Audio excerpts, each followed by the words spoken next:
ఈ రోజు తెల్లవారుజామున ముక్తల్ మున్సిపల్ అభ్యర్థి మహాదేవ్ గారు ఆత్మహత్య చేసుకోవడం బాధాకరం.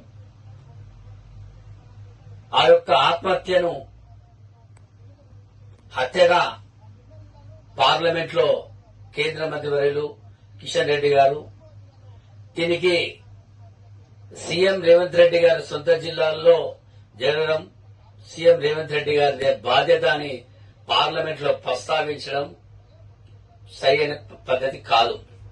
పార్లమెంట్ లో చర్చించాల్సిన ఎన్నో ఉన్నాయి, అవన్నీ పక్కన పెట్టి రాహుల్ గాంధీ గారికి అవకాశం ఇవ్వకుండా కొన్ని పనికిరాని విషయాలను మరి మీరు పార్లమెంట్ లో ప్రస్తావించడం సరికాదు. మరి అదే కాక రాజకీయ కోణంలో ఆ ఆత్మహత్యను రాజకీయం కోణంలో చూడొద్దని, హత్య రాజకీయాలు చేయొద్దని, రేపు జరిగే ఎలక్షన్లో 116 మున్సిపాలిటీలు 7 కార్పొరేషన్లో కాంగ్రెస్ విజయం సాధిస్తుంది అని ఏదో ఒక రాజకీయ పరంగా ఈ యొక్క ఎలక్షన్స్ ను క్యాన్సిల్ చేసే విధంగా మరి బీజేపీ నాయకులు డీకే అన్న గారు, కిషన్ రెడ్డి గారు ఆలోచనతోని మరి డీజీపీ ఆఫీస్ కూడా ముందు ధర్నా చేయించారు. ఇది సరైన పద్ధతి కాదు.